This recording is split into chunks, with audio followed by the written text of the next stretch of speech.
decadencia del Imperio Romano. La crisis del Bajo Imperio. La crisis del siglo III, conocida como anarquía militar o crisis imperial, se refiere a un periodo histórico del Imperio Romano. Fue un periodo de una profunda crisis donde se produjeron presiones de los pueblos y agudas crisis políticas, económicas y sociales. Dentro de la crisis del Bajo Imperio hubo las principales causas que fueron la causa militar, la política y la económica. La inseguridad de los limes o fronteras. El ejército mantenía y defendía las fronteras. Los pueblos germanes bárbaros atacaron varias veces desde el norte de Europa. En el extremo oriental, Asia sufrió ataques de los persas.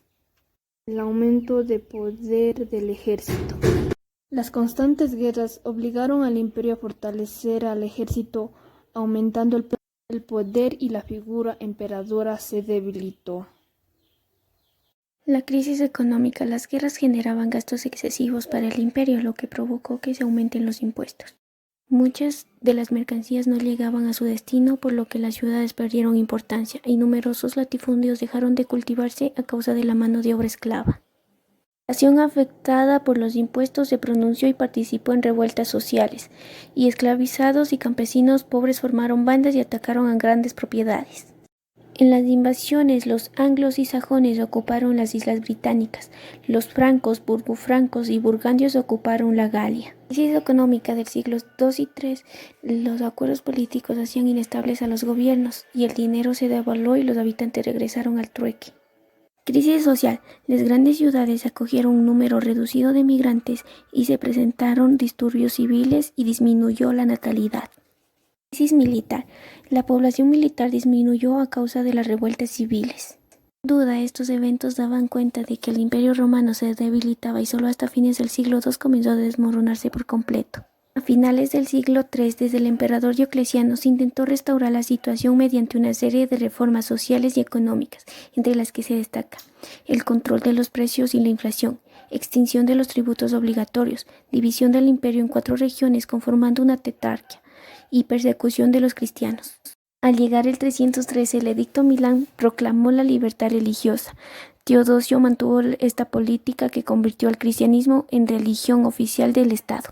A esto se suma el Edicto de Tesalónica, año 380, y que permitió a los godos penetrar en los territorios romanos y formar parte del ejército. División del Imperio Romano. En el siglo IV, el sucesor de Constantino, Teodosio, divide el imperio administrativa y militarmente en 2, Imperio de Oriente e Imperio de Occidente.